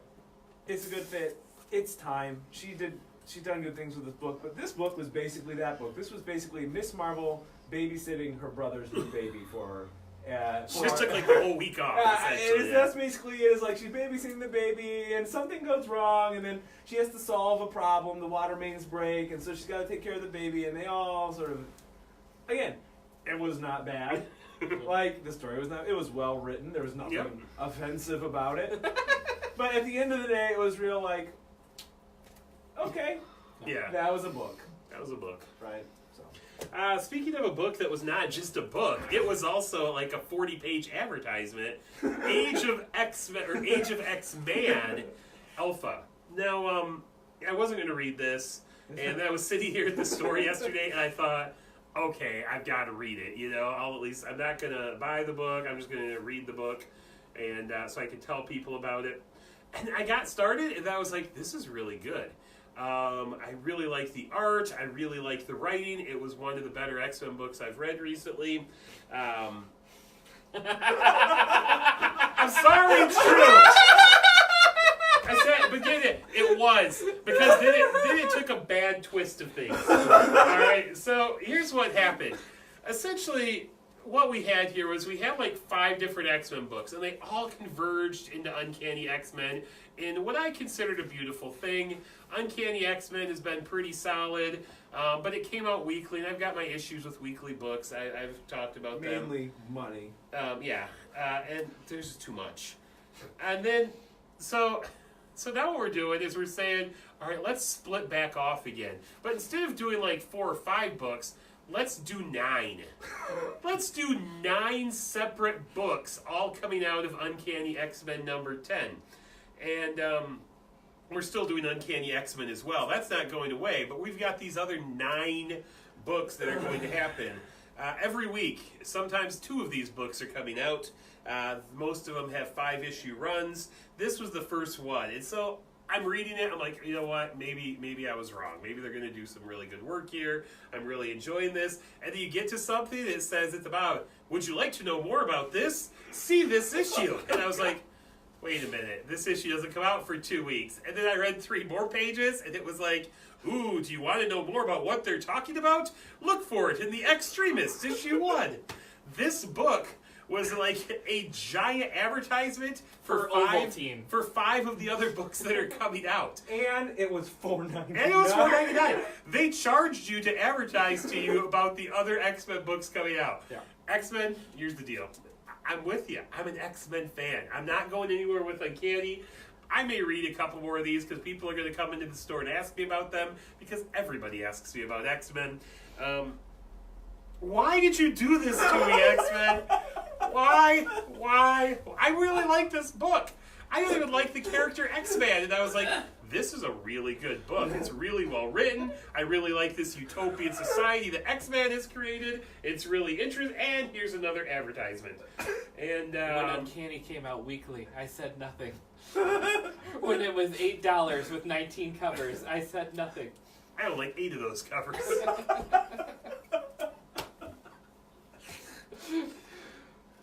Alright, anyway, if you want an advertisement for all the other X-Men books coming out, this is the book for you. Let's hit that right there so you can all look at it. Let's see it. We have some, I bet. Another book came out that came out this week was Captain America. I quit reading this book if that says anything. I feel very similarly about Captain America as Tim does about that. I like Captain America. I want to like this book. I want to have a book that I read. Has never been good. This book is not good. And I keep hoping it'll be good, and I keep buying it because I don't know. I'm stupid. But the last arc ended, and like Cap was in trouble, and he's being blamed for the murder of Thaddeus Ross. For reason I'm still very unclear on the reasons. I read the whole arc, and I still don't really understand what happened. And so he's sort of on the run. Nothing really happens in this book. Except that's funny because nothing's happened in any of those Captain America books. Except by the end of the book, Sharon Carter does have Captain America's shield. Now, if someone wants to write a kick-ass book where she has the shield and like becomes Captain America, I'm all about that. She's really old. She'd be like the old when Captain America was really old, like old man Captain America. Yeah. Old woman Sharon Carter Captain America. I am I'm all for on board. that. I will read that. I would read that. I'm all on board anytime you make a character old. I know. As long as Ta-Nehisi Coates doesn't write it, I'm on board for Absolutely. Old Man Wesley. I'd read it. I'm back from my trips with the Traveler. Weren't you here for Nemesis? No. That was a doppelganger. You guys just went along with that? You knew I was gone with it. Yeah, I keep hoping it'll be good. I don't know. It's a book. I read X-Force #2. There were parts of this I liked. There were parts of this that reminded me why I never could read more than like 2 issues of X-Force in the 90s. It reads just like X-Force in the 90s. You've got a whole bunch of like interpersonal issues between these guys, except it doesn't have Deadpool in it. And I really don't like Young Cable. I dropped it down because I don't like Young Cable, and yeah, so it was okay. Would you read Old Man Cable? I would. I like the old Cable. They killed him. He would, because in his favorite issue of Cosmic Ghost Rider, we basically have Old Man Cable. That's true. Yeah, I like. Except they killed Cable off in the what was it? The Extermination. They killed the old Cable off. Now we got this young Cable who's Cable before, but he's different, and he. Yeah, I don't get it. Anyway, maybe this book needs Deadpool. I don't know. It was okay. It was very, as I said, like I would try to read X-Force all the time in like the late 80s, early 90s when X-Force was big, and I'd read an issue or two, and I'd be like, yeah, it's no X-Men. It's still no X-Men, and there were no advertisements for the upcoming books. So with that, I thank you, X-Force. All right. You got 2 left. I got 1. I do. This will be perfect. The temperature's rapidly plunging in here, so Tim and I are talking faster and Yeah. faster.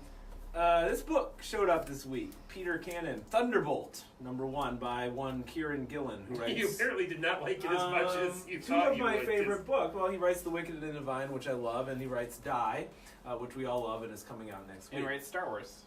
And writes Star Wars, which I also enjoy.